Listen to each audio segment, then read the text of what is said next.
Hello, नमस्कार दोस्तों। मैं आपका मेंटर सत्यमणि त्रिपाठी आप लोगों के सामने यूपी टेट का जो प्रैक्टिस सीरीज हमने शुरू किया था उसी से रिगार्डिंग बात करूंगा। और इस वीडियो में मैंने आपके आयोग से जितने भी सारे previous year question UP TET में पूछे गए हैं, खास करके जीन पियाजे, ले वाइगोस्की और कोहल वर्ग से रिलेटेड उन सारे क्वेश्चनों पे हम लोग चर्चा करेंगे। और ये आयोग के कठिन प्रश्न मान के चल सकते हैं आप लोग, जैसा कि हमने थंबनेल में लगा रखा है।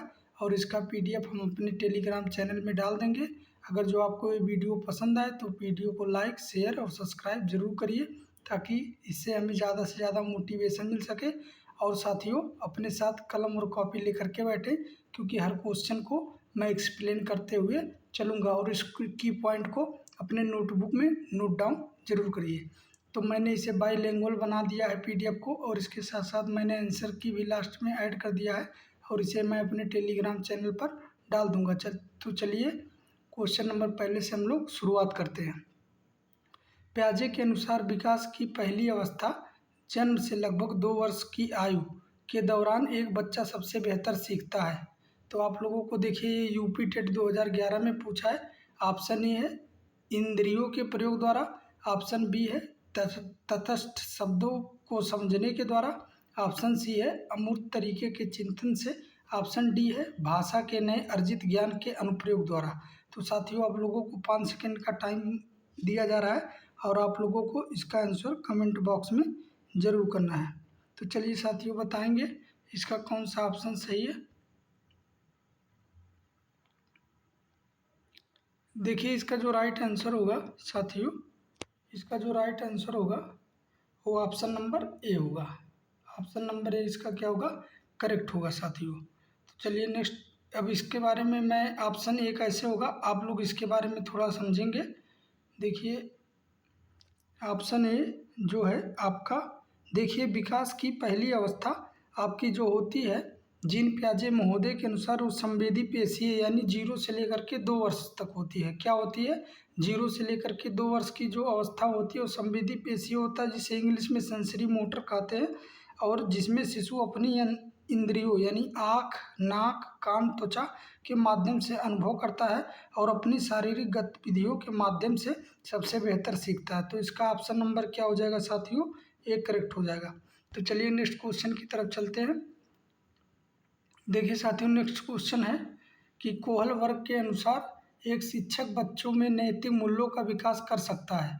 तो ऑप्शन ए है व्यवहार के स्पष्ट नियम बनाकर, ऑप्शन बी है नैतिक मुद्दों पर आधारित चर्चाओं में उन्हें शामिल करके, ऑप्शन सी है धार्मिक शिक्षा को महत्व दे करके, ऑप्शन डी है स्पष्ट नियम बना करके। देखिए साथियों, ये जो क्वेश्चन है आपका सीटेट में भी चल जाएगा, लेकिन ये सारे क्वेश्चन आपके प्रीवियस ईयर यूपी टेट 2016 में पूछे गए प्रश्न हैं।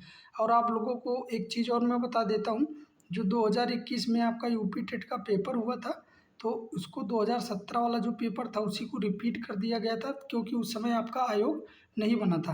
तो आप लोगों को इसमें से बताना है राइट आंसर क्या होगा साथियों। देखिए, इसमें से जो राइट आंसर होगा ऑप्शन नंबर बी, यानी कोहल वर्ग के अनुसार एक शिक्षक बच्चों को नैतिक मूल्यों को विकास तभी कर सकता है जब नैतिक मुद्दों पर आधारित चर्चाओं में बच्चों को क्या करेगा, शामिल करेगा। तो देखिए, कोहल वर्ग के अनुसार नैतिक मूल्यों को जबरदस्ती किसी बच्चे को नहीं सिखाया जा सकता है। बच्चों को नैतिक दुविधाओं और मुद्दों पर चर्चा में शामिल करके उनके भीतर नैतिक चिंतन का विकास किया जा सकता है, यानी मोरल डिलेमाज को क्या कर सकते हैं, बच्चों के अंदर डेवलप कर सकते हैं। तो चलिए नेक्स्ट क्वेश्चन पे चलते हैं। क्वेश्चन नंबर 3 देखिए, लिखा है कि समीपस्थ विकास का क्षेत्र यानी ZPD, यानी जिसे आप लोग कहते हैं जोन ऑफ प्रॉक्सी डेवलपमेंट की अवधारणा किसके द्वारा दी गई है। तो ऑप्शन ए है बंडूरा, ऑप्शन बी है प्याजे, ऑप्शन सी है वाइगोत्स्की, ऑप्शन डी है स्किनर। तो आप लोगों को बताना है कि ZPD की अवधारणा किसने दी थी साथियों। ZPD की अवधारणा यानी जोन ऑफ प्रॉक्सी डेवलपमेंट के बारे में किसने बताया था, तो आप लोगों को बताना। देखिए, जो इसका ऑप्शन राइट जाएगा ऑप्शन नंबर सी, क्योंकि देखिए जो ZPD होता है वो क्या होता है साथियों, आप लोग कमेंट बॉक्स में बताएंगे ZPD क्या होता है। देखिए, समीपस्थ विकास का क्षेत्र, वाइगोत्स्की ने इसे क्या बताया था, सामाजिक सांस्कृतिक सिद्धांत का मुख्य हिस्सा बताया है, जो दर्शाता है कि बच्चा स्वतंत्र रूप से क्या कर सकता है और दूसरे को दूसरे से मदद करके क्या सीख सकता है। तो इसका ZPD का मतलब यही होता है। तो ऑप्शन नंबर सी क्या हो जाएगा साथियों, राइट हो जाएगा। चलिए क्वेश्चन नंबर 4 पे चलते हैं। क्वेश्चन नंबर 4 है साथियों, वाइगोत्स्की ने जो निजी भाषण यानी आप प्राइवेट स्पीच कह सकते हो, मुख्य रूप से किस किस लिए उपयोग किया जाता है। पहला, आत्मनियमन यानी सेल्फ रेगुलेशन के लिए। ऑप्शन बी है सोशल स्पीच यानी सामाजिक भाषण के लिए। ऑप्शन सी है अहम केंद्रित भाषण यानी ईगोसेंट्रिक स्पीच। या ऑप्शन नंबर डी है नन ऑफ दीज। तो आप लोगों को बताना इसमें से करेक्ट आंसर क्या कौन सा है। देखिए इसमें से जो करेक्ट आंसर होगा, प्राइवेट स्पीच यानी सेल्फ रेगुलाइजेशन के लिए इन्होंने इस पे प्राइवेट स्पीच पर कहा है। देखिए आपका जो विचार है और भाषा है इसको लेकर के आपके वाइगोत्स्की महोदय ने और जो जीन पियाजे महोदय ने अपने अपने विचारों को रखा है। तो उसके बारे में नेक्स्ट क्वेश्चन में चर्चा करेंगे। सबसे पहले इस क्वेश्चन पर आते हैं। देखिए वाइगोत्स्की का मानना था कि बच्चे निजी भाषण यानी खुद से बात करना का उपयोग अपने व्यवहार और सोच को निर्देशित करने यानी आत्मनियमन के लिए करते हैं। आप लोग देखते होंगे जो छोटे बच्चे होते हैं, छोटे बच्चे कोई भी चीज़ जैसे कोई भी चीज़ को अगर कहते हैं तो खुद अपने आप में बड़बड़ाते हैं, ठीक है। तो उसे क्या कहते हैं, प्राइवेट स्पीच कहते हैं, क्योंकि बच्चा अपने आप से ही बात करता है। तो चलिए नेक्स्ट क्वेश्चन पर आते हैं। पियाजे नई जानकारी फिट करने के लिए मौजूदा योजनाओं में संशोधन करना है। तो इसमें देखिए आप लोगों से इसमें पूछ रहा है क्वेश्चन कि पियाजे के अनुसार ऐसा कौन सा मतलब ऑप्शन है कि जिसमें वो अपने क्या करता है, अपनी योजनाओं में संशोधन कर सकता है। पहला एकोमोडेशन जिसे समायोजन या आवास भी कहते हैं। ऑप्शन नंबर बी आत्मसातीकरण जिसे स्मेलाइजेशन कहते हैं। Option C creating mental image यानी मानसिक चित्र बनाना। ऑप्शन डी दो के बीच संतुलन बनाना, बैलेंसिंग बिटवीन टू। तो आप लोगों को बताना इसमें से राइट आंसर क्या है। तो साथियों देखिए इसमें से जो राइट आंसर हो जाएगा ऑप्शन ए, क्योंकि अपने दिमाग में जो चीज़ें होती है बच्चे को उसमें संशोधन तभी कर सकता है, एकोमोडेशन यानी समायोजन के द्वारा कर सकता है, ठीक है। तो इसमें देखिए आवास या समायोजन का अर्थ है मौजूदा मानसिक योजनाओं में बदलाव या संशोधन करना ताकि नई जानकारी को क्या कर सकते हैं, उसमें व्यवस्थित कर सकते हैं। तो चलिए नेक्स्ट क्वेश्चन पर चलते हैं। Question number 6। क्वेश्चन नंबर 6 साथियों देखिए, Kohlberg good boy nice girl oriented aims at. Kohlberg अच्छा लड़का अच्छी लड़की अभिविन्यास का उद्देश्य क्या है। तो ऑप्शन ए है मेंटेनिंग रिलेशनशिप संबंधों को बनाए रखना। ऑप्शन बी है सजा के लिए आज्ञाकारिता। ऑप्शन सी है सामाजिक अनुबंधन। ऑप्शन डी है कानून और व्यवस्था। तो आप लोगों को साथियों इसमें से बताना है कि राइट आंसर क्या हो जाएगा। राइट आंसर क्या होगा। तो इसका देखिए जो राइट आंसर होगा आपका संबंधों को बनाए रखना यानी मेंटेनिंग रिलेशनशिप। आप लोग देखिए, आप लोगों को कमेंट बॉक्स में बताना है कोहलबर्ग के कुल कितने चरण हैं और उन चरणों में कितने सब चरण हैं, कितने सब स्टेज हैं। तो आप लोगों को कमेंट में बताना है। तो ऑप्शन नंबर ए इसका क्या हो जाएगा साथियों, राइट हो जाएगा।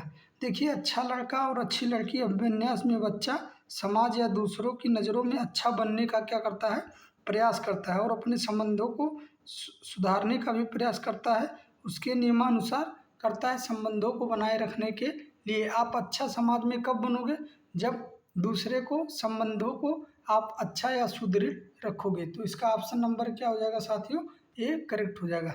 चलिए नेक्स्ट क्वेश्चन पे चलते हैं। पियाजे पूर्व परिचालन अवस्था की विशेषता कौन सा है। देखिए यूपी टेट 2018 में पूछा है, यानी आप कह सकते हो प्री ऑपरेशनल स्टेज। जो आपका इनका प्री ऑपरेशनल स्टेज है यानी पूर्व परंपरागत अवस्था यानी ऑप्शन ए वस्त अस्थायित्व। ऑप्शन बी है पारगामी तर्क। ऑप्शन सी है संरक्षण। ऑप्शन डी है क्लासिफिकेशन से यानी वर्गीकरण। तो आप लोगों को बताना है प्री ऑपरेशनल स्टेज में कौन सी क्वालिटी बच्चे के अंदर आती है। तो देखिए इसका जो राइट आंसर हो जाएगा ऑप्शन नंबर बी यानी आपका पारगामी तर्क।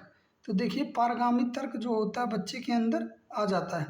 देखिए जो पारगामी तर्क होता है बच्चा बच्चा बिना किसी तार्किक कारण के दो अलग अलग घटनाओं को आपस में जोड़ लेता है। यह पूर्व परिचालन अवस्था जो कि आपका 2 से लेकर के 7 वर्ष होता है। क्या होता है? 2 से लेकर के 7 वर्ष होता है। ये आपका दूसरा अवस्था होता है जिसे प्री ऑपरेशनल स्टेज बोलते हैं। आपका पहला स्टेज जो होता है आपका सेंसरी मोटर यानी संवेदी गामक होता है। चलिए नेक्स्ट क्वेश्चन की तरफ चलते हैं। क्वेश्चन नंबर 8, वाइगोत्स्की संज्ञानात्मक विकास में सबसे महत्वपूर्ण भूमिका निभाता है। देखिए यूपी टेट 2019 में पूछा है। पहला, वाइगोत्स्की के अनुसार संज्ञानात्मक विकास में सबसे महत्वपूर्ण भूमिका निभाता है सामाजिक अंतःक्रिया। दूसरा, जैविक कार्य। तीसरा, जेनेटिक प्रोग्रामिंग यानी अनुवांशिक प्रोग्रामिंग। डी, शारीरिक परिपक्वता। तो आपको इसमें से बताना है राइट आंसर क्या होगा साथियों। देखिए इसमें से जो राइट आंसर होगा, देखिए आपका वाइगोत्स्की कहीं भी आपको दिख जाए तो उन्होंने सबसे ज़्यादा सामाजिक सिद्धांतों को लेकर के, सामाजिक मूल्यों को लेकर के बात कही है और उन्होंने सामाजिक अंतःक्रिया यानी सोशल इंटरेक्शन जो होता है उसी से आपका इसका ऑप्शन नंबर ए क्या हो जाएगा, राइट हो जाएगा। देखिए वाइगोत्स्की के अनुसार बच्चों का संज्ञानात्मक विकास समाज और संस्कृति के साथ होने वाले सामाजिक अंतःक्रिया के साथ होता है, तो इस बात पर ज़्यादा निर्भर करता है। तो इसका ऑप्शन नंबर क्या हो जाएगा, ए राइट हो जाएगा। एक ही पॉइंट्स आप लोगों को याद रखना है। देखिए क्वेश्चन नंबर 9 है, कोहलबर्ग नैतिक विकास की उच्चतम स्तर है। कोहलबर्ग का नैतिक विकास का उच्चतम स्तर कौन सा है, तो आप लोगों को बताना है कौन सा है। देखिए इनके कोहलबर्ग के कुल कितने स्टेज थे तो आप लोगों को बताना है और उसमें कितने सब स्टेज थे ये भी बताना है। तो देखिए ऑप्शन नंबर है यूनिवर्सल इथिकल प्रिंसिपल यानी सार्वभौमिक नैतिक सिद्धांत। ऑप्शन बी है नियम पूर्ण यानी ऑप्शन बी है नियम पूर्ण यानी rules and absolute. Option number C है फियर ऑफ अथॉरिटी यानी अधिकार का डर। ऑप्शन डी है पीयर प्रेशर्स। तो आप लोगों को बताना है इसमें से राइट आंसर कौन सा है। देखिए इसमें से जो इनका अंतिम आपका अंतिम यानी सबसे उच्चतम स्तर जो है सार्वभौमिक नैतिक सिद्धांत है यानी यूनिवर्सल एथिकल प्रिंसिपल। देखिए कोहलबर्ग के अनुसार इनके थ्योरी में कुल कितने स्टेज बताए गए साथियों। कोहलबर्ग के अनुसार नैतिक विकास का सबसे उच्चतम स्तर सार्वभौमिक नैतिक सिद्धांत है जहां व्यक्ति खुद के बनाए गए न्याय और मानवता के आंतरिक सिद्धांतों के आधार पर सही या गलत का फैसला करता है। तो ऑप्शन नंबर क्या हो जाएगा साथियों, राइट हो जाएगा। चलिए क्वेश्चन नंबर 10 पे चलते हैं। देखिए प्याजे अमूर्त तर्क किस अवस्था में विकसित होता है। प्याजे के अनुसार अमूर्त तर्क किस अवस्था में विकसित होता है। देखिए यूपी टेट 2013 का क्वेश्चन है। तो पहला है फॉर्मल ऑपरेशनल स्टेज यानी औपचारिक परिचालन अवस्था। ऑप्शन बी है कनकरेंट लॉजिक यानी मूर्त तर्क। ऑप्शन सी है प्रतीकात्मक सोच यानी सिंबॉलिक थिंकिंग और ऑप्शन डी है सहज सोच। तो आप लोगों को इसमें से बताना है राइट आंसर कौन सा हो जाएगा। देखिए इन्होंने क्वेश्चन में क्या पूछा है, क्वेश्चन में पूछा अमूर्त तर्क किस अवस्था में आता है। तो देखिए अमूर्त तर्क आपका किस अवस्था में आता है साथियों, अमूर्त तर्क आपका औपचारिक परिचालन अवस्था यानी फॉर्मल ऑपरेशनल स्टेज में आता है। देखिए अमूर्त चिंतन, काल्पनिक सोच और वैज्ञानिक तर्क की क्षमता प्याजे के चौथी अवस्था यानी औपचारिक परिचालन अवस्था में आती है जो 11 वर्ष से क्या होता है, ऊपर होता है। क्या होता है साथियों, 11 वर्ष से ऊपर होता है। चलिए क्वेश्चन नंबर नेक्स्ट पे चलते हैं। क्वेश्चन नंबर 11 देखिए क्वेश्चन नंबर 11 है साथियों, according to Vygotsky why do children speak to themself. Vygotsky के अनुसार बच्चे स्वयं से बातें क्यों करते हैं। पहला ऑप्शन है ध्यान आकर्षित करने के लिए। सेकंड ऑप्शन है साथियों क्योंकि वो अहम केंद्रित होते हैं। और थर्ड ऑप्शन है अपने कार्यों को निर्देश दिशा देने के लिए। और फोर्थ ऑप्शन है क्योंकि वो बातूनी होते हैं। तो आप लोगों को इसमें से बताना है कि राइट आंसर कौन सा है। देखिए वाइगोत्स्की के अनुसार बच्चे स्वयं से बातें क्यों करते हैं, क्योंकि इसे प्राइवेट स्पीच कहा जाता है। और जो बच्चे आपस में बातें करते हैं वो क्या हो जाएगा, ऑप्शन नंबर सी क्या हो जाएगा साथियों, राइट हो जाएगा, अपने कार्यों को दिशा देने के लिए। वाइगोत्स्की के अनुसार बच्चे स्वयं से बातें किसी का ध्यान खींचने के लिए नहीं करते, बल्कि अपने कार्यों और सोच को दिशा देने के लिए, यानी गाइडेंस देयर ओन एक्शन के लिए करते हैं। तो ऑप्शन नंबर सी क्या हो जाएगा, राइट हो जाएगा। चलिए नेक्स्ट क्वेश्चन पर आते हैं। देखिए क्वेश्चन आपका 2014 में पूछा गया है। पियाजे के सिद्धांत में स्कीमा को परिभाषित किया गया है। देखिए स्कीमा समायोजन और उसके बाद में जिसे एकमोडेशन कहते हैं, स्कीमा को स्कीमा ही इंग्लिश में कहते हैं। इस तरीके के 3-4 पॉइंट इन्होंने दिए हैं। तो उसके बारे में हम लोग इनकी जब थ्योरी पढ़ेंगे तो उस पर चर्चा करेंगे। अभी तो हम लोग प्रैक्टिस सीरीज आयोग के द्वारा जो कठिन प्रश्न है उससे रिगार्डिंग क्वेश्चनों को कर रहे हैं। तो आप लोगों को बताना है कि स्कीमा क्या होता है। ऑप्शन ए, सूचनाओं को व्यवस्थित करने के लिए एक मानसिक संरचना, यानी ए mental structure of origin in info. A physical action, एक शारीरिक क्रिया। ऑप्शन सी है इमोशनल रिस्पॉन्स, भावनात्मक प्रतिक्रिया। ऑप्शन डी है रिफ्लेक्स एक्शन, यानी प्रतिवर्त क्रिया। तो आप लोगों को बताना स्कीमा क्या होता है। जीन पियाजे के अनुसार साथियों स्कीमा क्या होता है, कौन सा ऑप्शन सही है। तो देखिए इसका जो राइट आंसर हो जाएगा क्या हो जाएगा, ऑप्शन नंबर ए। देखिए पियाजे के सिद्धांत के अनुसार स्कीमा का तात्पर्य उन मानसिक संरचनाओं से है जो मनुष्य अपने सूचनाओं को व्यवस्थित करने के लिए दुनिया को समझने में मदद करती है। तो इसका ऑप्शन नंबर क्या हो जाएगा, ये राइट हो जाएगा। चलिए नेक्स्ट क्वेश्चन पे आते हैं। Question number 13। देखिए साथियों कोहलबर्ग के सिद्धांत का कौन सा स्तर सामाजिक व्यवस्था पर ध्यान केंद्रित करता है। तो आपका सामाजिक कोहलबर्ग का ऐसा कौन सा आपका स्टेज है जो आपका सामाजिक ध्यान को केंद्रित करता है। देखिए कोहलबर्ग ने कौन सा सिद्धांत दिया था साथियों, नैतिक, यानी नैतिकता के बारे में इन्होंने सिद्धांत दिया था।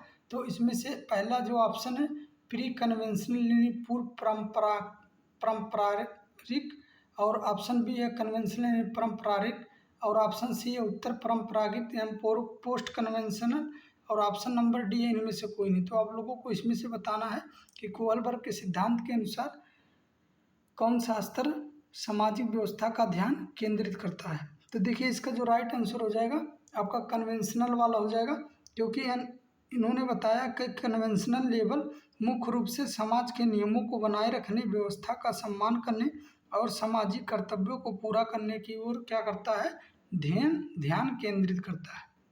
तो चलिए नेक्स्ट क्वेश्चन पे चलते हैं।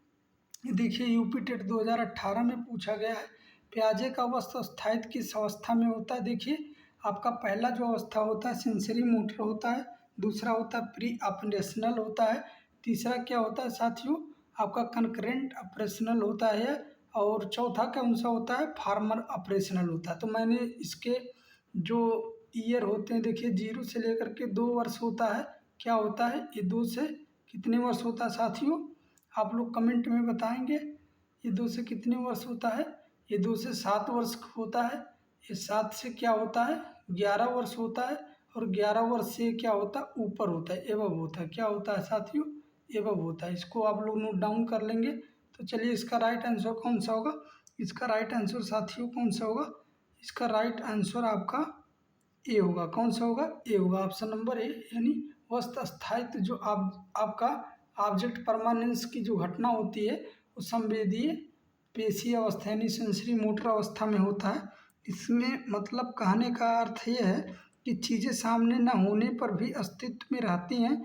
यह क्षमता संवेदीय पेशीय अवस्था के अंत में प्राप्त होता है।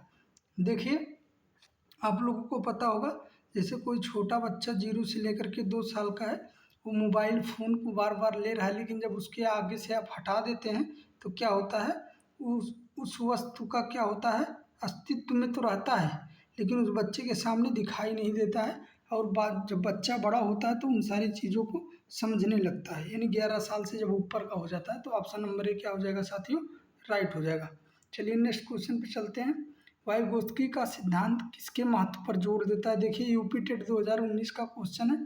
तो वाइगोत्स्की का सिद्धांत किस पे सबसे अधिक जोर देता है। देखिए कभी भी मेचुराइजेशन यानी परिपक्वता की बात करें तो जीन पियाजे महोदय ने इस पे ज़्यादा जोर दिया है, और सबसे ज़्यादा जो आपका को वाइगोत्स्की महोदय ने है ये सबसे ज़्यादा सामाजिक अंतःक्रिया, प्राइवेट स्पीच, इन सारे की पॉइंटों को आप याद रखेंगे अनुवांशिकता परिपक्वता से रिलेटेड जो चीज़ें होती हैं वो ज़्यादातर जीन पियाजे महोदय ने कहा है। तो सबसे ज़्यादा इन्होंने किस पे जोर दिया है?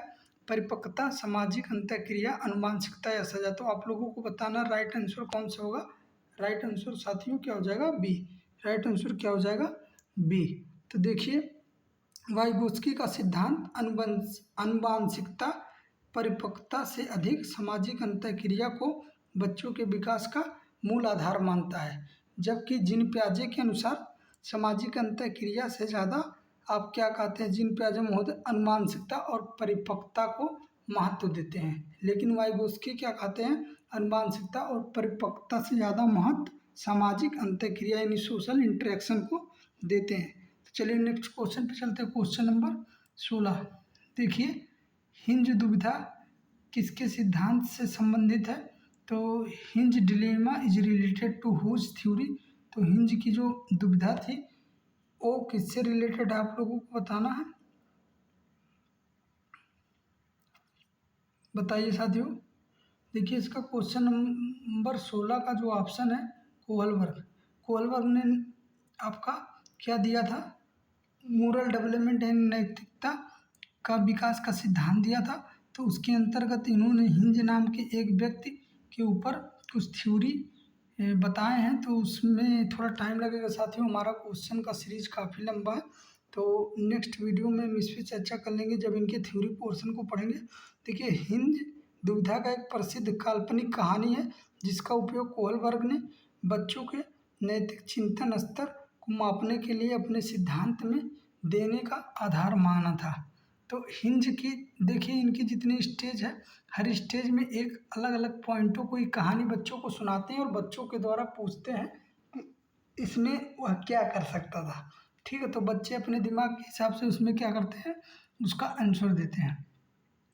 तो वही आपका हिंज दुविधा यानी हिंज आपका डिलीमा कहलाता है। तो चलिए क्वेश्चन नंबर 17 पे चलते हैं। क्वेश्चन नंबर 17 है साथियों, पियाजे की किस अवस्था में अमूर्त सोच शुरू होती है? यूपी टेट 2013 का क्वेश्चन है। अमूर्त सोच पियाजे के किस अवस्था में शुरू होती है?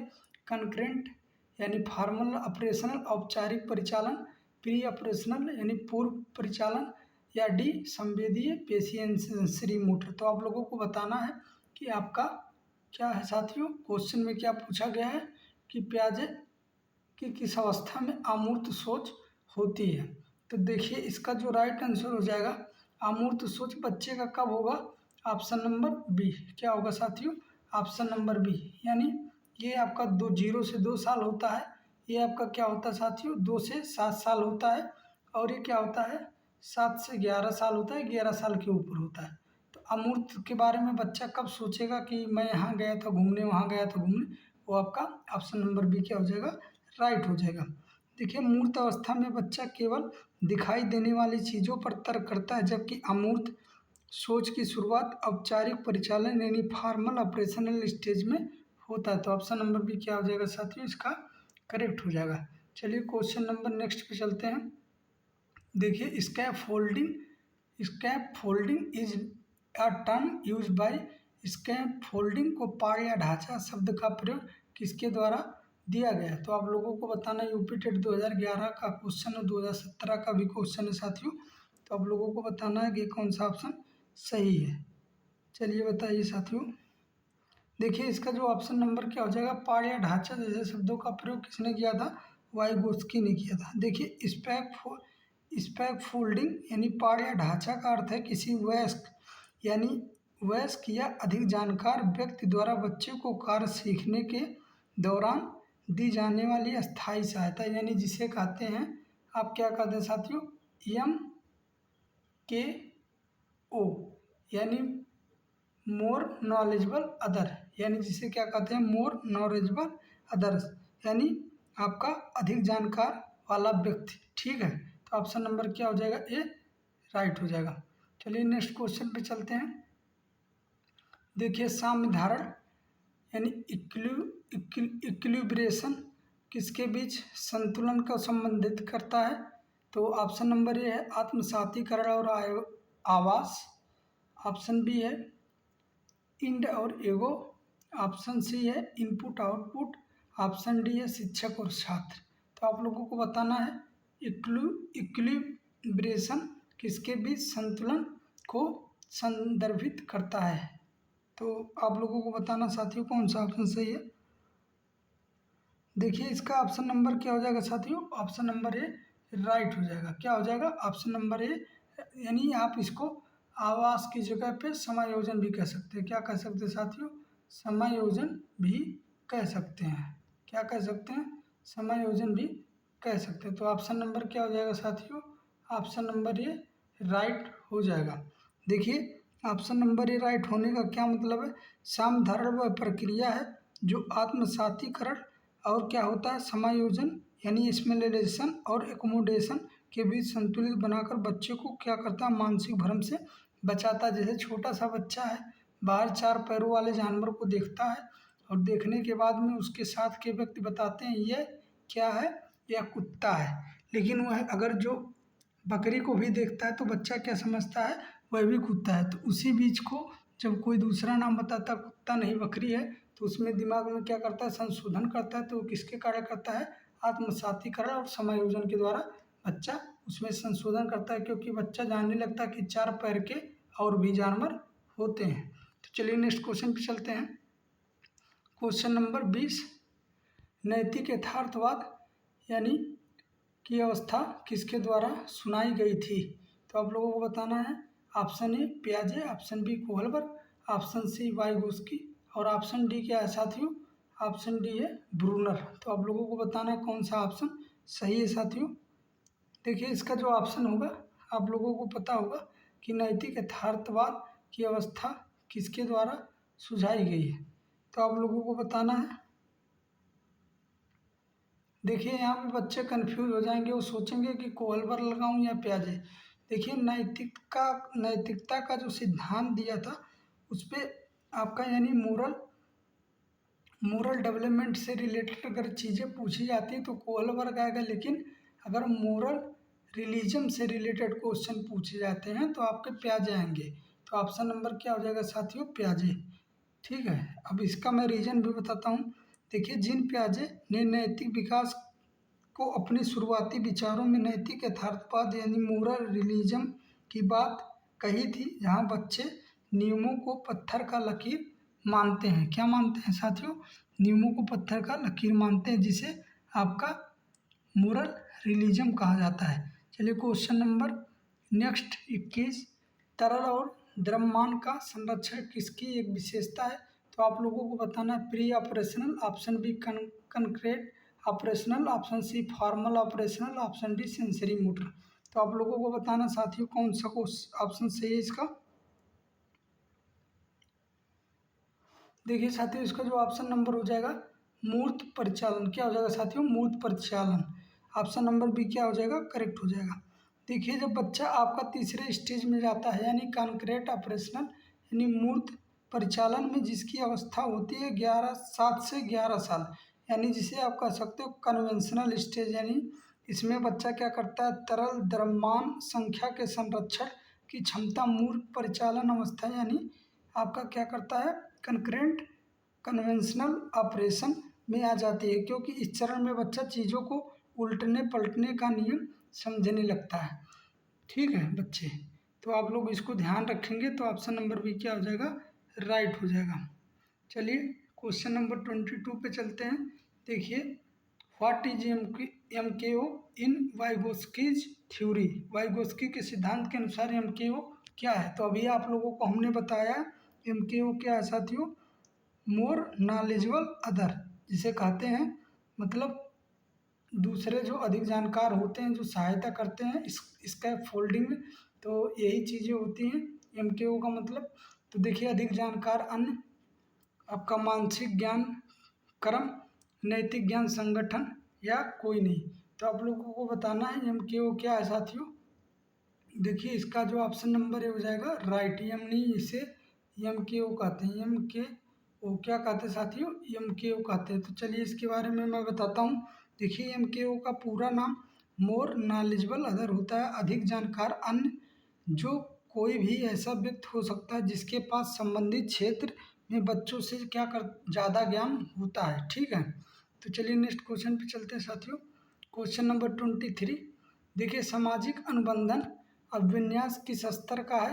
पहला पोस्ट कन्वेंशनल यानी उत्तर पारंपरिक, और ऑप्शन बी है प्री कन्वेंशनल यानी पूर्व पारंपरिक, ऑप्शन सी है कन्वेंशनल पारंपरिक, ऑप्शन डी है कोई नहीं। तो आप लोगों को बताना है कि कौन सा ऑप्शन इसमें से सही है।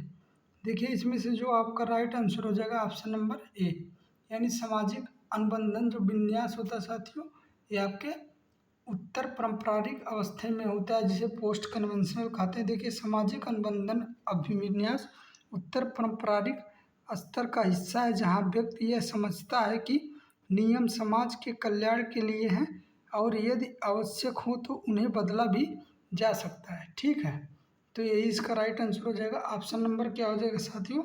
ऑप्शन नंबर इसका कौन सा करेक्ट हो जाएगा साथियों? ऑप्शन नंबर इसका ये करेक्ट हो जाएगा। चलिए नेक्स्ट क्वेश्चन पे चलते हैं 24 पे। देखिए आपका रीजनिंग इज फाउंड इन परिकल्पनात्मक निगमनात्मक तर्क किस में पाया जाता है साथियों? यूपी टेट 2013 का क्वेश्चन है। तो परिकल्पनात्मक निगमनात्मक तर्क, पहला मूर्त अवस्था, दूसरा औपचारिक अवस्था, तीसरा संवेदी अवस्था या चौथा सभी। तो आप लोगों को बताना इसमें से कौन सा ऑप्शन। देखिए इसमें से राइट आंसर हो जाएगा औपचारिक अवस्था यानी फॉर्मल स्टेज, जो आपका 7 से 11 साल, क्या 7 से 11 साल होता है साथियों कि 11 साल से एवं होता है? जो 11 साल से क्या होता है साथियों? 11 साल से आपका एवं होता है, 11 साल से एवं होता है। ठीक है, तो इसका ऑप्शन नंबर क्या हो जाएगा साथियों? ऑप्शन नंबर बी इसका क्या हो जाएगा? राइट हो जाएगा।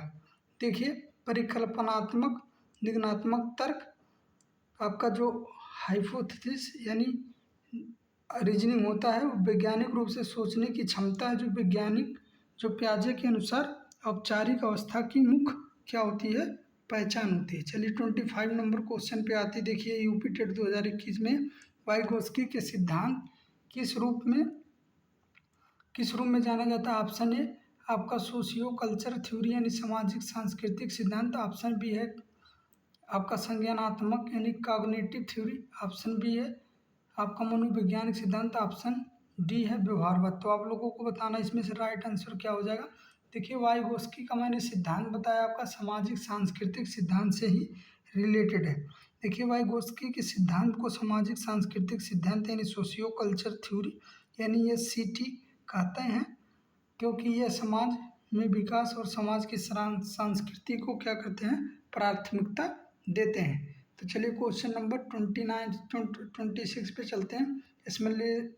एसिमिलेशन मीन्स यानी आत्मसातीकरण का अर्थ है। यूपी टेट 2014 का क्वेश्चन है।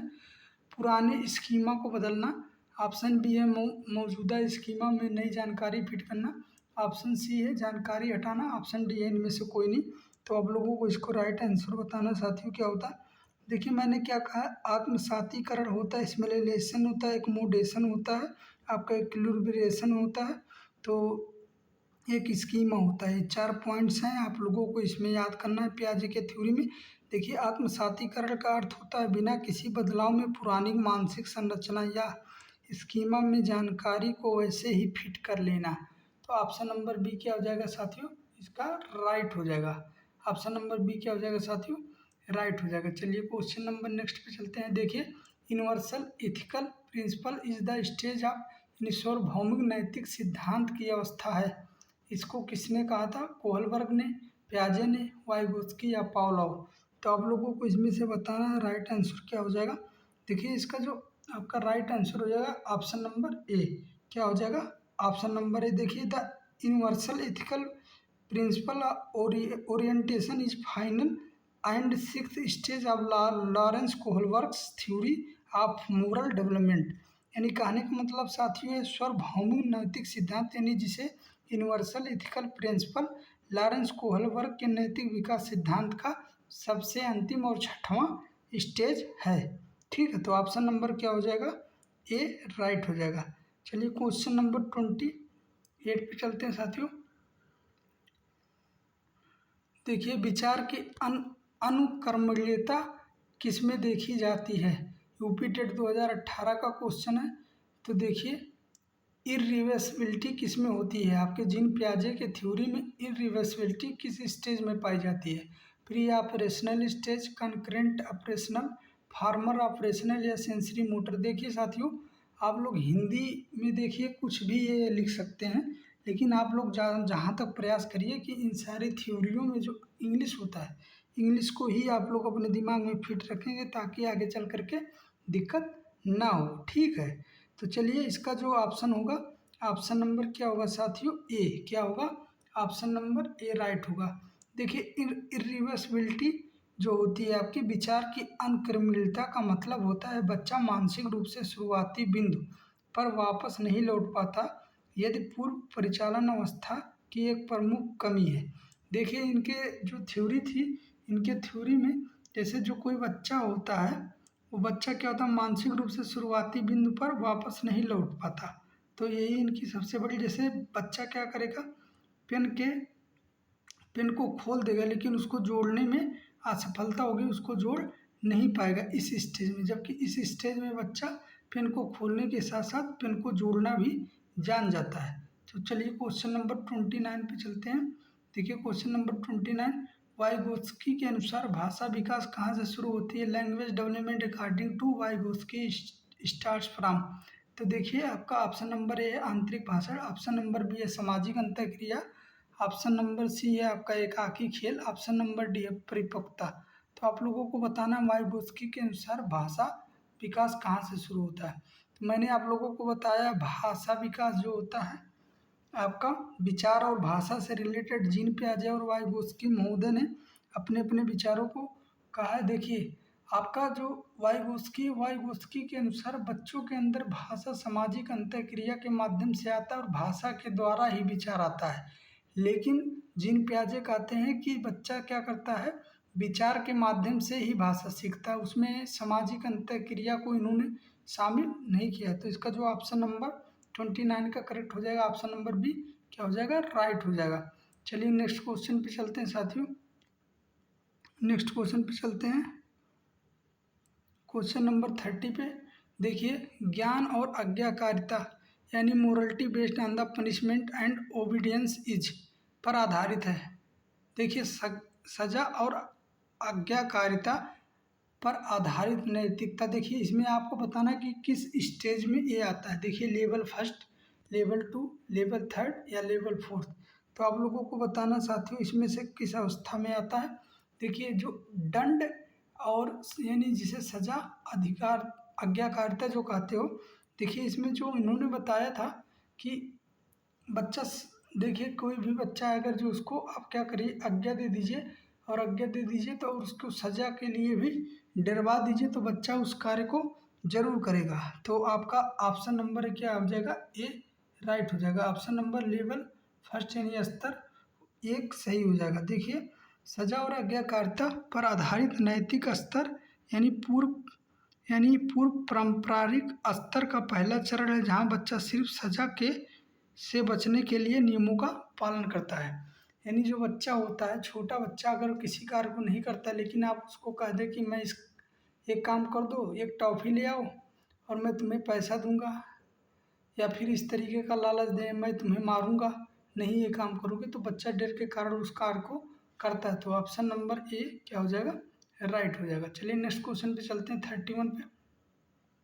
देखिए systematic problem solving occurs in, व्यवस्थित समस्याओं का समाधान किसमें होता है? यूपी टेट 2013 का आपका क्वेश्चन है। देखिए औपचारिक अवस्था यानी ये भी जीन पियाजे से रिलेटेड है, मूर्त अवस्था, और ऑप्शन प्री ऑपरेशनल यानी पूर्व परिचालन, सेंसरी मोटर। तो आप लोगों को बताना साथियों व्यवस्थित समस्या समाधान किस में होता है, किस स्टेज में बच्चे के अंदर व्यवस्थित समस्या समाधान आ जाता है। तो इसका देखिए जो आपका तीसरा स्टेज होता है यानी 11 साल से जो एबव के होते हैं, क्या होते हैं 11 साल से प्लस जो होते हैं उनके अंदर ये चीज़ें आ जाती है। देखिए किसी भी समस्या का क्रमबद्ध और व्यवस्थित तरीके से समाधान करने की क्षमता केवल पियाजे के औपचारिक अवस्था यानी फॉर्मल स्टेज में ही पूरी तरह से क्या है, संभव है। चलिए क्वेश्चन नंबर 32 पे चलते हैं। देखिए वाइगोत्स्की के अनुसार सीखना है, यूपी टेट 2011 का क्वेश्चन है। वाइगोत्स्की के अनुसार यानी according to Vygotsky learning is देखिए आपका सोशल एक्टिविटी, आपका पैसिव एक्टिविटी, आपका इंडिविजुअल एक्टिविटी, आपका कंडीशनल एक्टिविटी यानी सामाजिक गतिविधि, निष्क्रिय गतिविधि, व्यक्तिगत गतिविधि, अनुकूलित गतिविधि। तो आप लोगों को इसमें से बताना साथियों राइट आंसर क्या हो जाएगा। देखिए इसमें से जो राइट आंसर होगा ऑप्शन नंबर क्या हो जाएगा ए, यानी सामाजिक गतिविधि है। वाइगोस्की के अनुसार सीखना एक एकांत गतिविधि नहीं बल्कि यह दूसरे के सहयोग से होने वाली एक सामाजिक गतिविधि है। ठीक है, तो 33 पे चलते हैं। देखिए आपका एडाप्टेशन यानी अनुकूलन क्या में शामिल है। देखिए अनुकूलन में क्या शामिल है साथियों। पहला ऑप्शन है आत्मसातीकरण, दूसरा ऑप्शन है आपका एकोमोडेशन यानी आपका समायोजन, ऑप्शन सी है ए एंड बी दोनों, ऑप्शन डी है केवल संतुलन। ठीक, तो आप लोगों को बताना है कि एडाप्टेशन क्या होता है। ठीक है, तो इसका ऑप्शन नंबर क्या हो जाएगा साथियों, ऑप्शन नंबर सी सही हो जाएगा। देखिए साथियों मैं आप लोगों से एक बात कहूँगा, देखिए इसको नोट डाउन करिए। जो आपका एडाप्टेशन होता है क्या होता है साथियों, जो आपका एडाप्टेशन होता है यानी एडाप्टेशन में आपके क्या आ जाते हैं, आपके एसिमिलेशन भी आता है और क्या आता है आपका एकोमोडेशन भी आता है। क्या आता है, एकोमोडेशन भी आता है। तो इसको आप लोग या नोट डाउन करेंगे। अनुकूलन में आपका क्या आता है, आत्मसातीकरण और समायोजन दोनों आता है। तो इसका ऑप्शन नंबर क्या हो जाएगा सी सही हो जाएगा साथियों। देखिए मैं बताऊंगा पियाजे के अनुसार अनुकूलन के अंतर्गत दो पूरक प्रक्रियाएं काम करती हैं। पहला एसिमिलेशन जिसे आत्मसातीकरण कहते हैं और दूसरा क्या होता है समायोजन जिसे आवास या समायोजन या एकोमोडेशन बोलते हैं। तो ऑप्शन नंबर क्या हो जाएगा सी इसका राइट हो जाएगा। चलिए क्वेश्चन नंबर नेक्स्ट पे चलते हैं। सहायक साक्षेपवादी अभिविन्यास को क्या कहा जाता है। तो देखिए ये यूपी टेट 2016 का क्वेश्चन है। देखिए टिट फॉर टैट जैसे को तैसा, ऑप्शन नंबर बी अच्छा लड़का, ऑप्शन नंबर सी है कानून और व्यवस्था, ऑप्शन नंबर डी है सामाजिक अनुबंधन। यानी आपको बताना इंस्ट्रूमेंटल यानी सहायक साक्षेपवादी अभिविन्यास को क्या कहते हैं। तो देखिए instrumental relativist orientation is also called. तो आप लोगों को बताना कौन सा ऑप्शन सही। देखिए इसका ऑप्शन नंबर क्या हो जाएगा, ऑप्शन नंबर ए क्या हो जाएगा साथियों करेक्ट हो जाएगा, जैसे को तैसा। ठीक है, तो इसमें सहायक साक्षेपवादी अभिविन्यास को जैसे को तैसा यानी टिट फॉर टैट भी कहा जाता है, जहां बच्चा सोचता है कि यदि कोई मेरी मदद करेगा तभी मैं उसकी क्या करूंगा मदद करूंगा। तो चलिए ये आपके कोहलबर्ग से रिलेटेड क्वेश्चन था। देखिए आपको बताना है animism thinking objects are alive in जीववाद वस्तुओं को जीवित मानना किसमें है। तो आप लोगों को बताना है यूपी टेट 2016 का क्वेश्चन है। देखिए जीववाद की जो धारणा दिया था उन्होंने किसने दिया था साथियों, कमेंट बॉक्स में आप लोग बताएंगे। जीववाद की जो धारणा दिया था वो किसने दिया था, जीन पियाजे। और आपको बताना जीववाद आपका किस स्टेज में बच्चे के अंदर आ जाता है। देखिए pre operational stage, concurrent stage, sensory motor stage और फॉर्मल स्टेज। तो आप लोगों को बताना है जो आपका ऑप्शन नंबर ये है इसी में आ जाता है। आप लोगों को कमेंट सेक्शन में बताना है साथियों कि आपका प्री ऑपरेशनल स्टेज कितने से कितने साल तक होता है। देखिए 2 से 7 साल तक होता है और इसमें बच्चे की विशेषता होती है जिसमें बच्चा निर्जीव वस्तु जैसे गुड़िया, कार या हवा को सजीव मानता है और वो सोचता है कि उसे भी चोट लगती है। जैसे छोटा सा बच्चा है कहीं पे गिर जाता है तो क्या करते हैं साथियों, गिरने के बाद में उसके मम्मी या पापा उसे उठाते हैं तो जहाँ पे वो गिरता है उसे भी पैर से मारते हैं, हाथ से मारते हैं, ताकि बच्चे को लगता है कि जैसे उसको चोट लगा है वैसे उस निर्जीव वस्तु को भी चोट लगी है। तो ऑप्शन नंबर क्या हो जाएगा साथियों, ये करेक्ट हो जाएगा।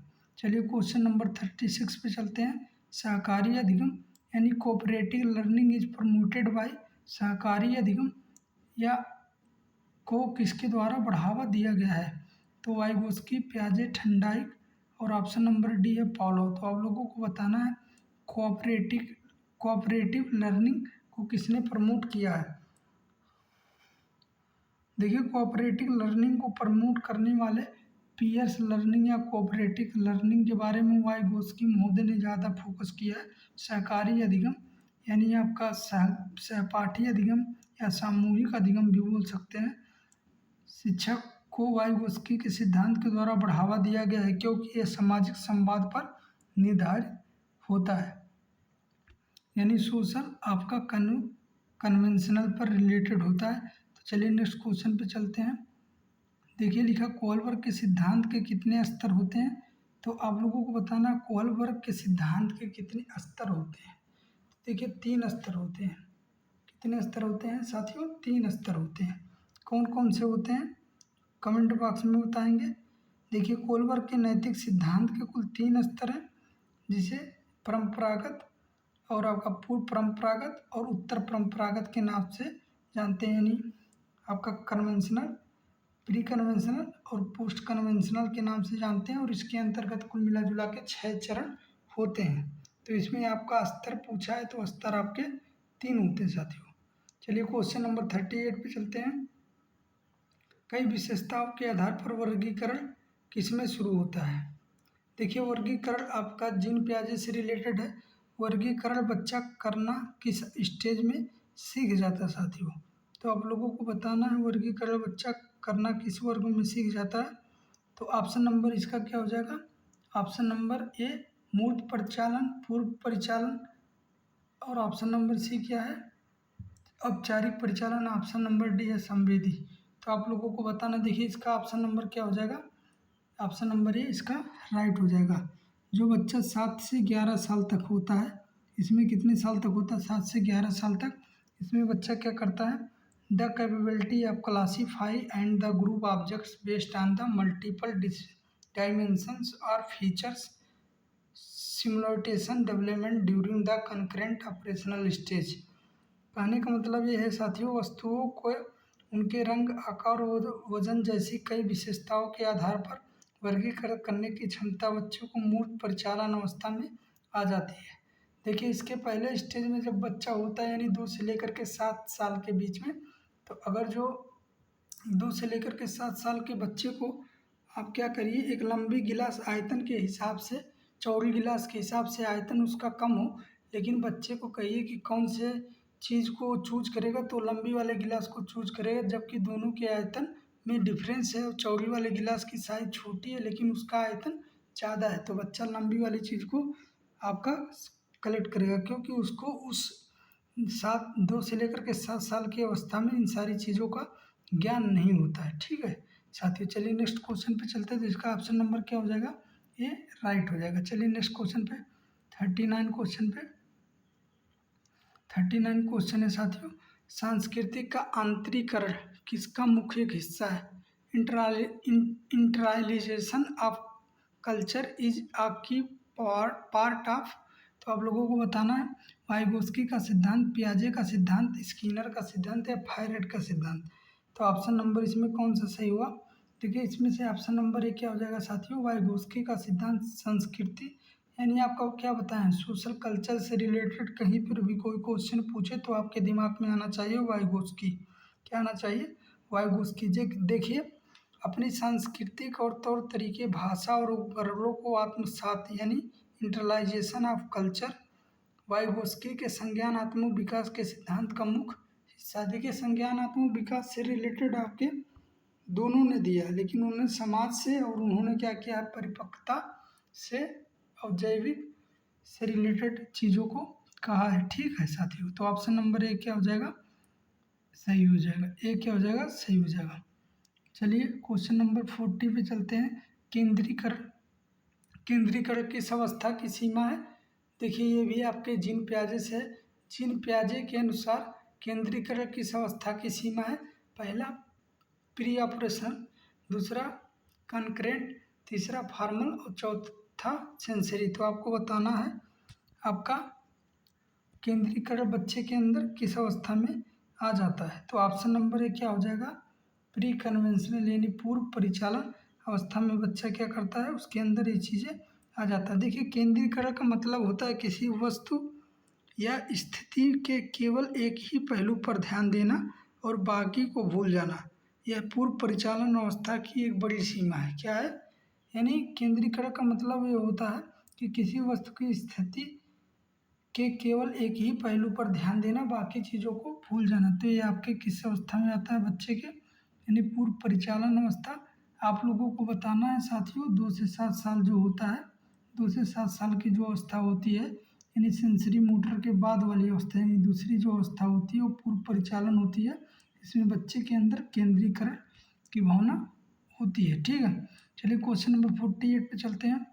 41 पे, सॉरी। अच्छा लड़का अच्छी लड़की अभिविन्यास किस स्तर में आता है? देखिए आपका कोहलबर्ग से रिलेटेड है, यानी girl boy nice girl, girl good boy nice girl, oriented is the part of which level. तो आप लोगों को बताना है किस स्टेज में ये चीज़ें होती हैं। तो देखिए pre conventional, conventional, post conventional या कोई नहीं। तो आप लोगों को बताना कौन सा ऑप्शन सही है। देखिए अच्छा लड़का और अच्छी लड़की अभिविन्यास नैतिक विकास के दूसरे स्तर यानी आपका कन्वेंशनल लेवल में आ जाता है। तो ऑप्शन नंबर बी क्या हो जाएगा साथियों? इसका राइट हो जाएगा। ऑप्शन नंबर बी क्या हो जाएगा साथियों? राइट हो जाएगा। देखिए आप लोगों को बताना है पारगामी तर्क किस अवस्था में देखा जाता है। देखिए पारगामी तर्क, जीन पियाजे के अनुसार पारगामी तर्क किस अवस्था में देखा जाता है? तो इसको transitive reasoning is seen which stage. तो आपको बताना है ट्रांसडिटिव रीजनिंग किस अवस्था में होता है, pre operational, sensory motor, concurrent या फॉर्मल ऑपरेशनल। तो आप लोगों को बताना साथियों किस अवस्था में होता है। देखिए इसका जो ऑप्शन नंबर क्या हो जाएगा, ऑप्शन नंबर 1 क्या हो जाएगा, राइट हो जाएगा। यानी आपका ऑप्शन नंबर पारगामी तर्क जो होता है बच्चा पूर्व परिचालन यानी प्री ऑपरेशनल स्टेज में यानी पूर्व परंपरागत अवस्था में हो जाता है। देखिए पारगामी तर्क में बच्चा कि बिना किसी वैज्ञानिक आधार के विशेष या का संबंध जोड़ पाता है और उसे क्या कहता है, ये आपका पूर्व परंपरागत यानी प्री कन्वेंशनल स्टेज बोला जाता है। चलिए नेक्स्ट क्वेश्चन पे चलते हैं।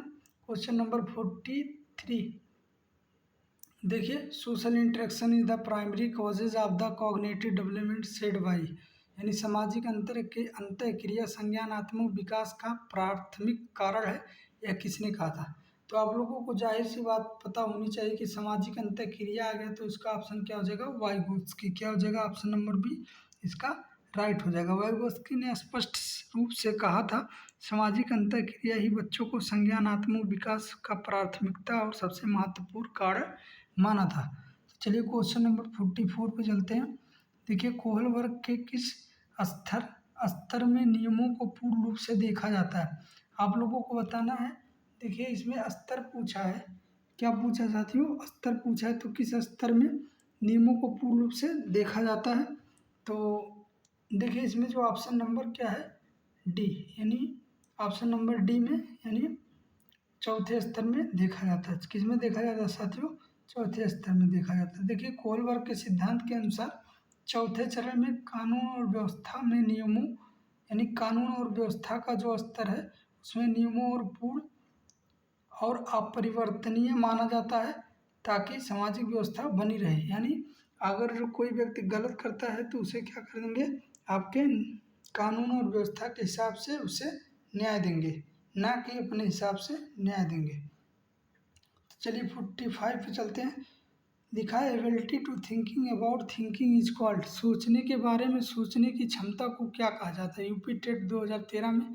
देखिए मेटा कॉग्निशन, ईगोसेंट्रिज्म, एडॉप्टेशन और चौथा ऑप्शन क्या है साथियों, संरक्षण। तो देखिए सोचने के बारे में सोचने की क्षमता को क्या कहते हैं, मेगा आपका मेटा कॉग्निशन यानी प्रासंज्ञान कहते हैं। ऑप्शन नंबर 1 क्या हो जाएगा साथियों, राइट हो जाएगा। देखिए आप लोग इसको लिख सकते हैं, अपनी खुद की सोच और समझने की प्रक्रिया के बारे में सोचना प्रासंज्ञान या अधिसंज्ञान या मेटा कॉग्निशन कहलाता है। ठीक है साथियों, तो ऑप्शन नंबर 1 क्या हो जाएगा, राइट हो जाएगा। चलिए 46 क्वेश्चन पे चलते हैं।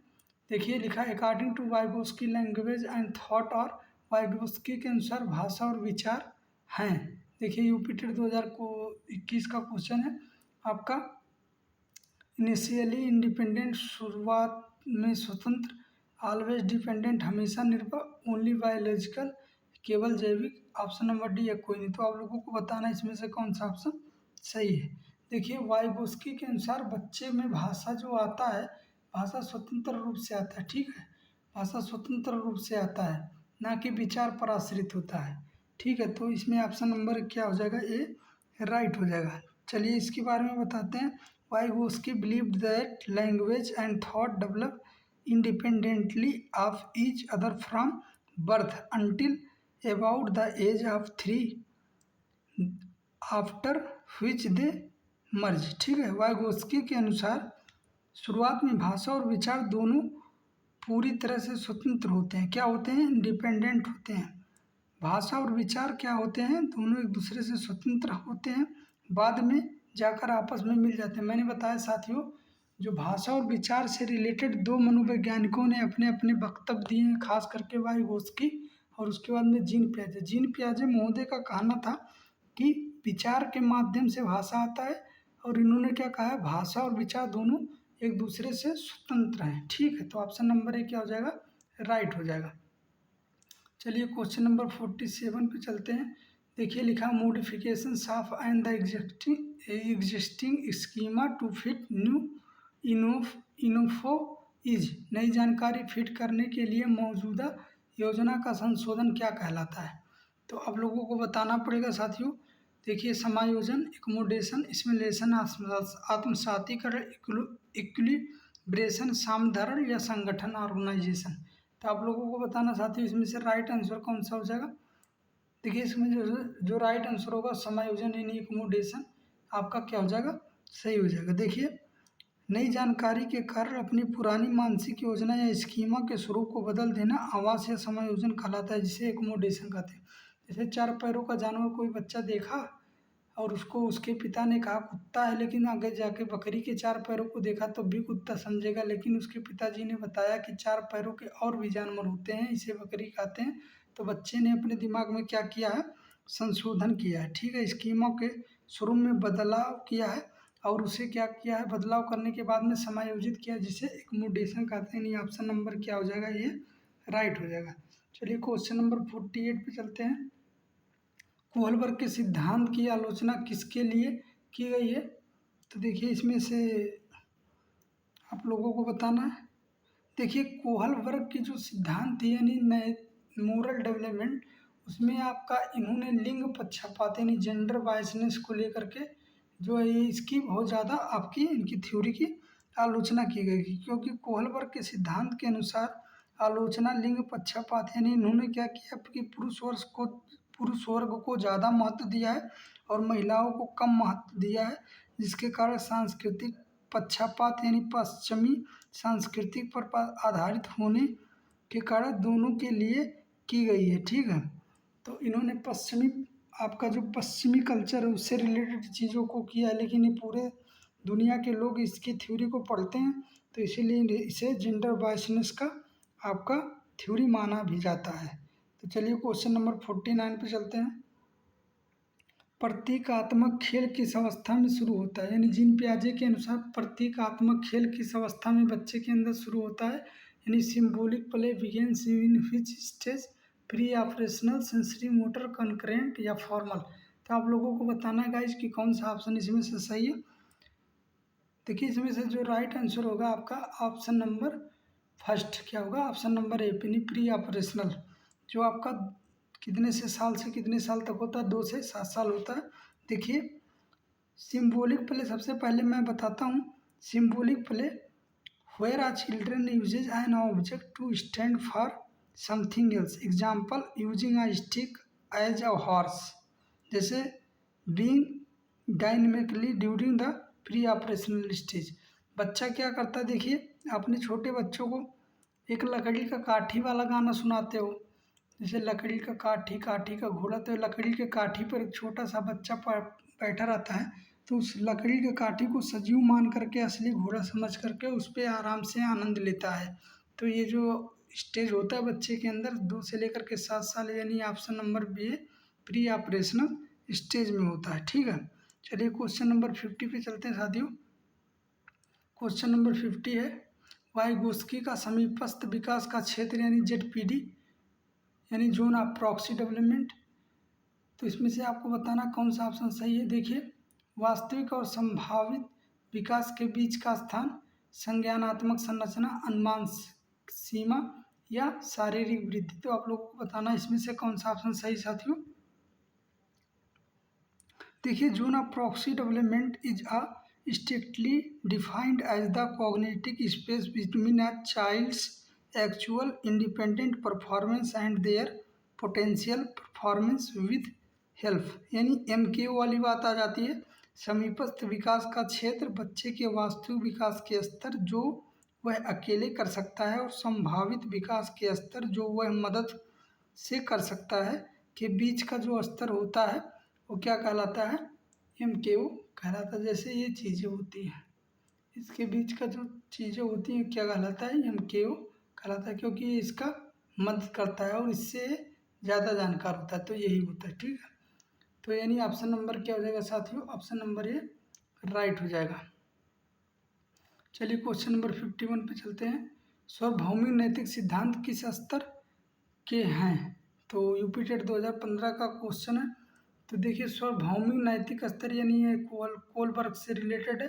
Option A post conventional, option B pre conventional, option C conventional, option D इसमें से कोई नहीं। तो आप लोगों को बताना कौन सा साथी इसमें से सही है।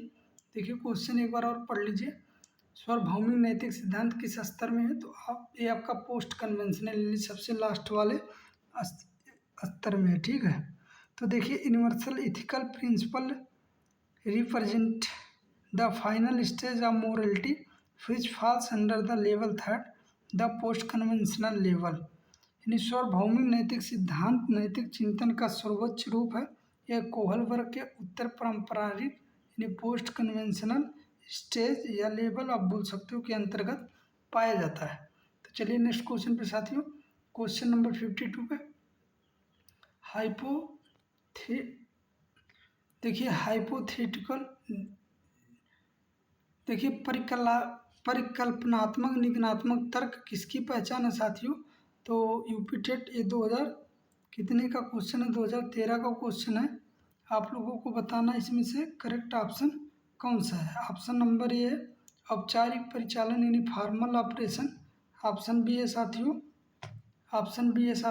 मूर्त परिचालन, ऑप्शन सी है पूर्व परिचालन, ऑप्शन डी है संवेदी पेशी। तो आप लोगों को बताना इसमें से कौन सा ऑप्शन सही है। चलिए साथियों, देखिए hypothetical deactivate reasonings is a hallmark of यानी परिकल्पनात्मक निगमनात्मक तर्क किसकी पहचान है। तो इसका जो राइट आंसर होगा साथियों क्या होगा, राइट आंसर ऑप्शन नंबर ए क्या हो जाएगा, सही हो जाएगा। देखिए, hypothetical deactivate thinking is the realizations hallmarks of a children which has the entered the formal operational stage of cognitive development।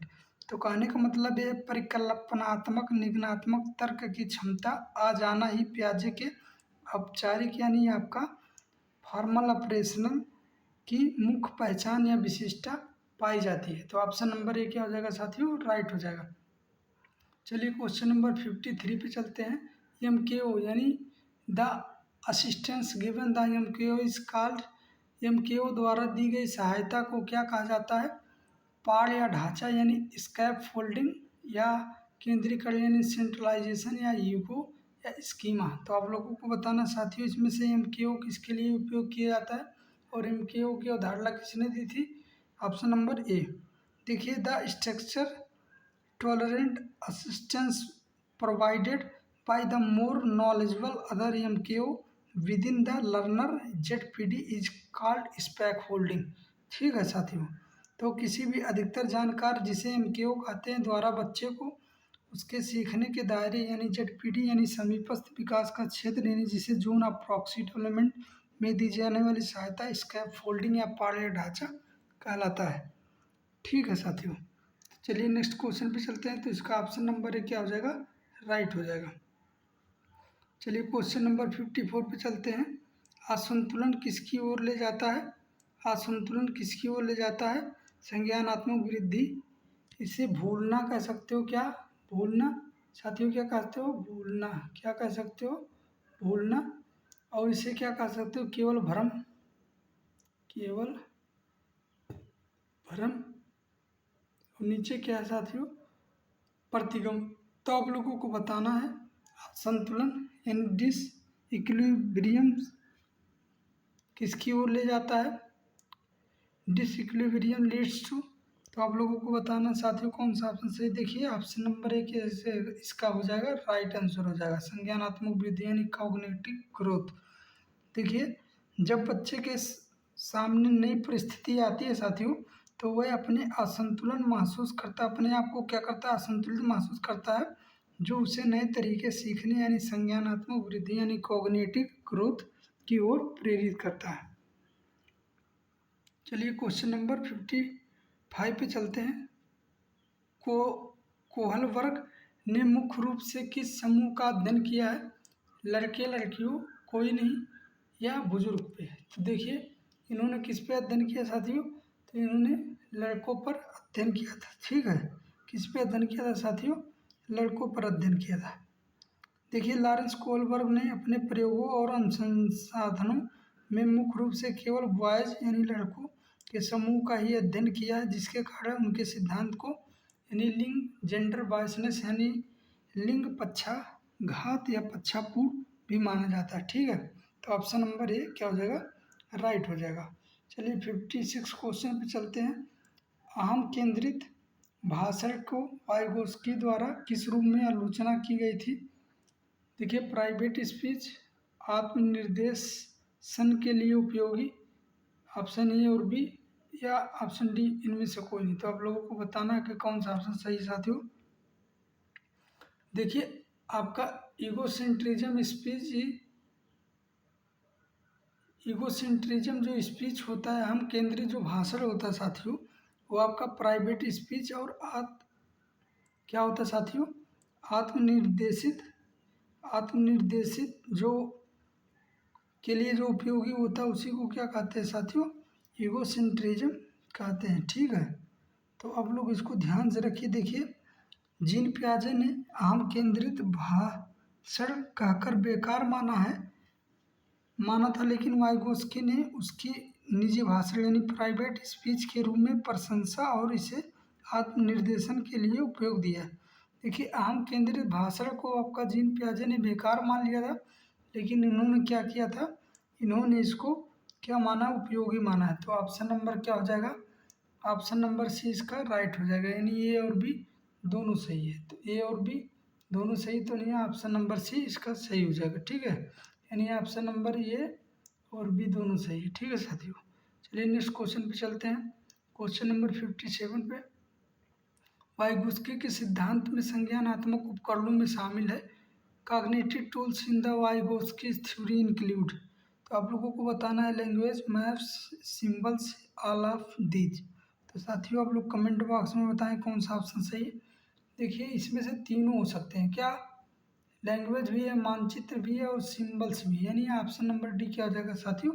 Right हो जाएगा। देखिए वाइगोस्की के अनुसार समाज द्वारा प्रदान किए गए सभी साधन जैसे भाषा, मानचित्र और प्रतीक बच्चे के लिए संज्ञानात्मक उपकरण यानी कॉग्निटिव टूल का काम करते हैं। ठीक है, तो ऑप्शन नंबर क्या हो जाएगा? डी इसका राइट हो जाएगा। चलिए नेक्स्ट क्वेश्चन पे साथियों, कानून और व्यवस्था विन्यास कौन सा चरण? देखिए यूपी टेट 2014 में पूछा है, 2015 में पूछा, ये रिपीटेड क्वेश्चन है, इसीलिए मैंने रिपीट इस क्वेश्चन को किया, क्योंकि दो बार आपका क्वेश्चन ये आ चुका है साथियों।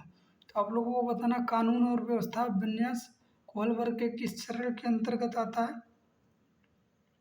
देखिए इसका जो ऑप्शन नंबर ये हो जाएगा क्या? राइट हो जाएगा, यानी लेवल नंबर 4। देखिए कानून और व्यवस्था बनाए रखने के लिए विन्यास जो लॉ एंड ऑर्डर ओरिएंटेशन है, कोहलबर्ग के सिद्धांत का चौथा चरण है साथियों। कैमा चरण है? चौथा चरण है। तो आप लोगों को ऐसे पॉइंट वाइज भी दे करके क्वेश्चन पूछ सकते हैं साथियों, तो आप लोग इसके कोहलबर्ग के जो चरण हैं उसको अच्छे से, उसके जो सब स्टेज हैं उसको भी अच्छे से याद कर लेंगे साथियों। चलिए नेक्स्ट क्वेश्चन पे चलते हैं। क्वेश्चन नंबर 59 पे, आयतन का संरक्षण किसमें प्राप्त किया जाता है? UP TET 2013। यानी जीन पियाजे के अनुसार आयतन का संरक्षण बच्चा किसमें प्राप्त कर लेता है?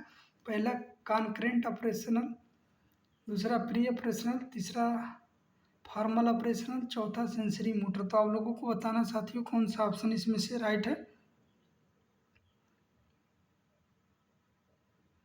चलिए साथियों, देखिए जो इसमें से ऑप्शन नंबर है साथियों वो सही है। और आपको बताना इसमें एज कितना होता है।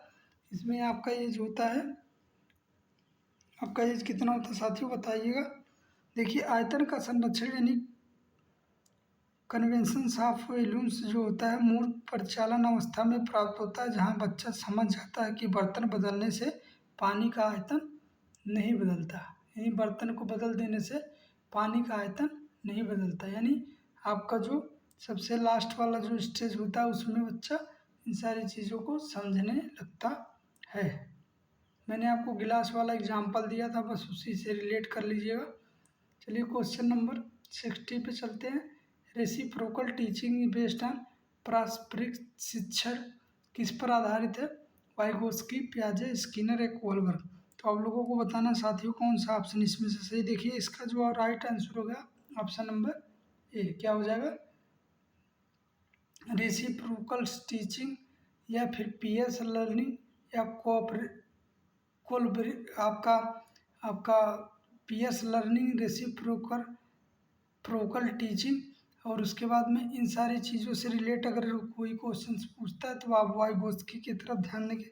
पारस्परिक शिक्षण वाइगोस्की के सामाजिक सिद्धांत पर आधारित है, जिसमें शिक्षक और छात्र मिलकर चर्चा करते हैं और क्या करते हैं साथियों, सीखते हैं, एक दूसरे से सीखते हैं। ठीक है, तो जिसे आप लोग क्या कह सकते हो, आप लोग चाइल्ड सेंटर्ड एजुकेशन कह सकते हो।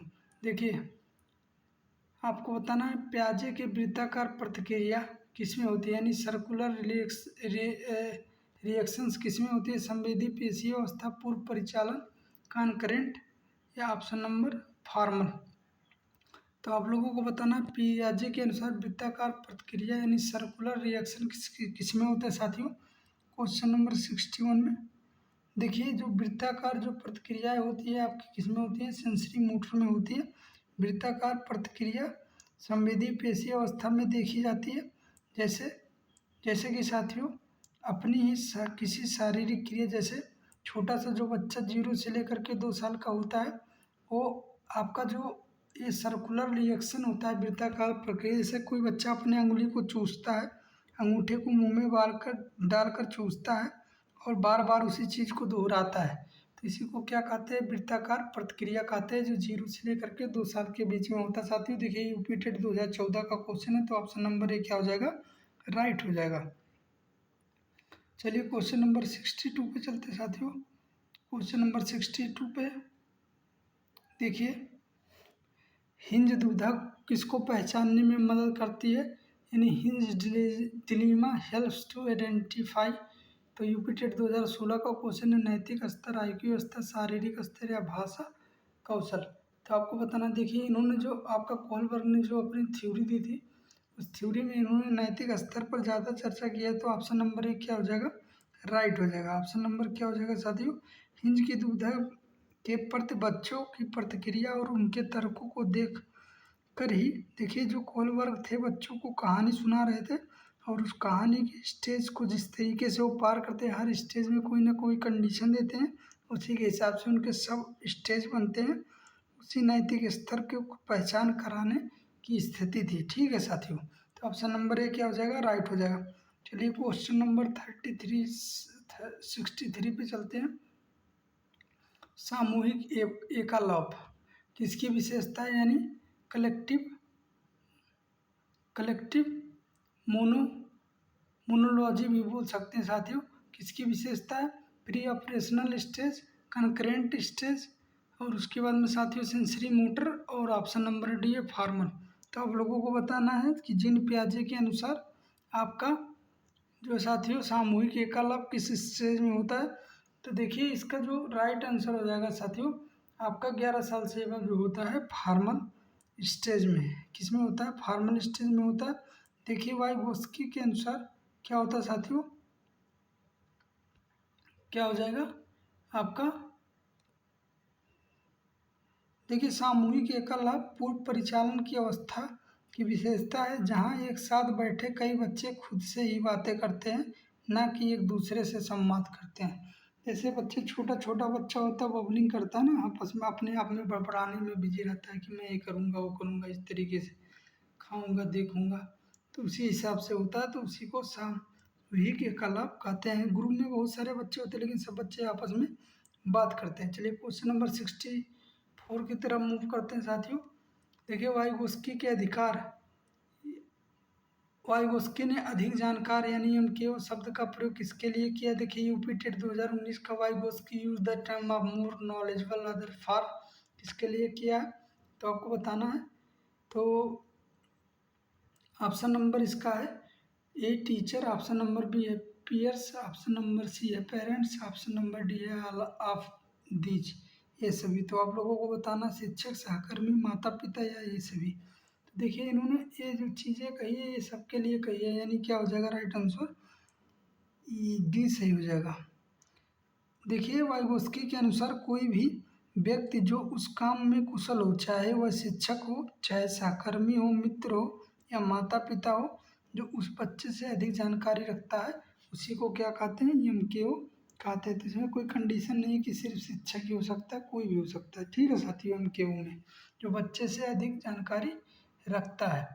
देखिए, stage of individualism and the exchange इस व्यक्तिवाद और विनिमय का चरण है। तो आप लोगों को बताना है stage 2, stage first, stage third या स्टेज फोर्थ। तो आप लोगों को बताना इसमें से कौन सा राइट है।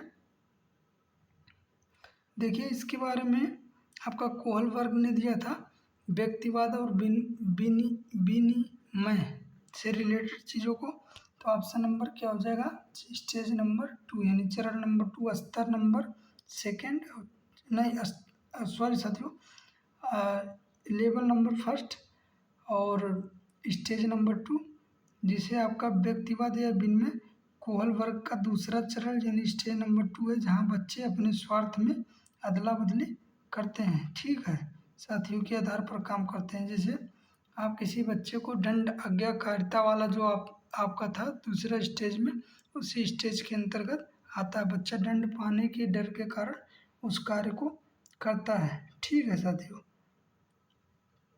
चलिए क्वेश्चन नंबर 66 पे चलते हैं।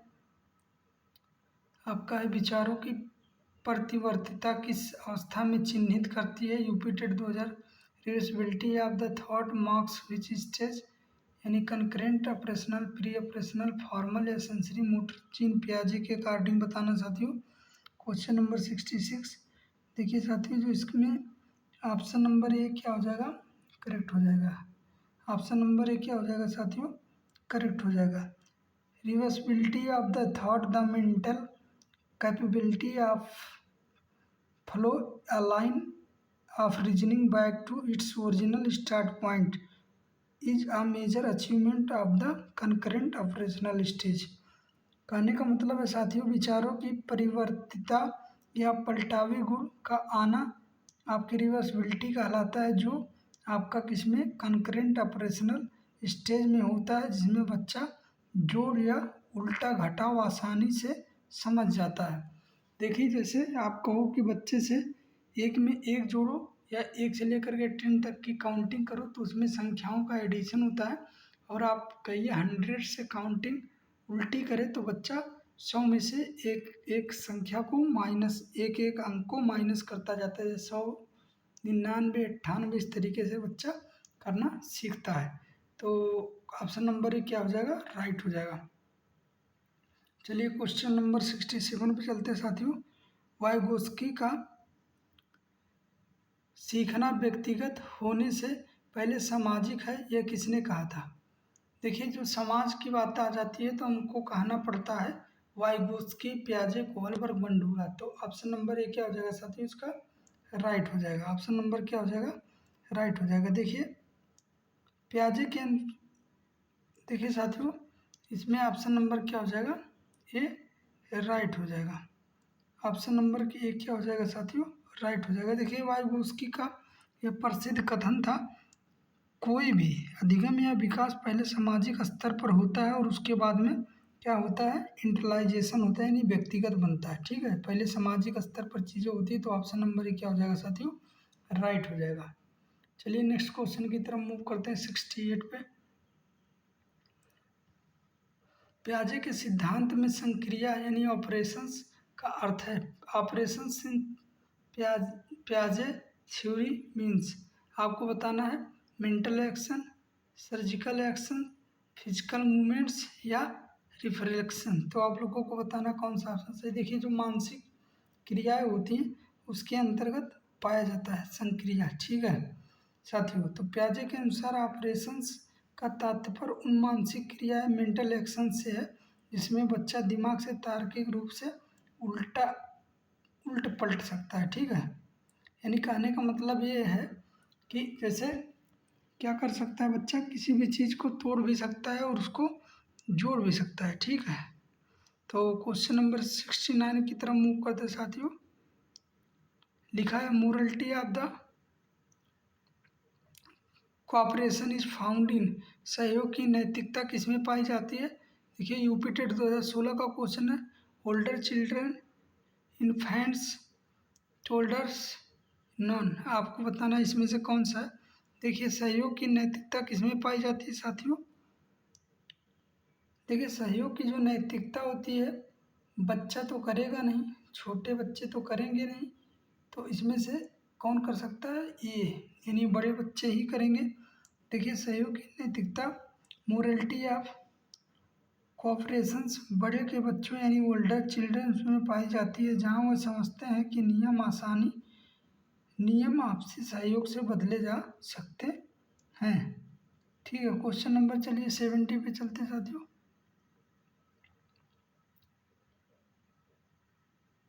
देखिए केंद्रीकरण का अर्थ किस पर ध्यान केंद्रित करना है। तो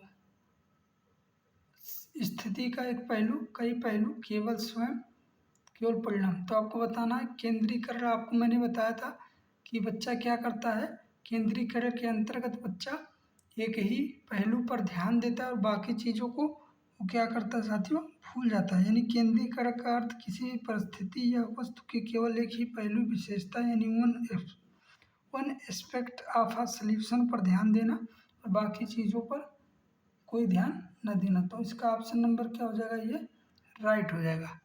तो साथियों हमने यूपी टेट से आयोग से पूछे गए, यूपी टेट के आयोग से पूछे गए सीडीपी के जीन प्याजे लेवाइगोस्की कोहलबर्ग से रिलेटेड 70 क्वेश्चन को हमने कराया है। तो अगर जो आप लोगों को वीडियो अच्छी लगे तो अपने दोस्तों के पास शेयर करिए, चैनल को लाइक करिए और बेल आइकन को दबाना ना भूलिए, ताकि हम रोज़ाना नई नई वीडियो आपके एजुकेशन से रिलेटेड डालें और आप उसको देखें। तो मिलते हैं नेक्स्ट वीडियो में, तब तक के लिए नमस्कार दोस्तों, जय हिंद।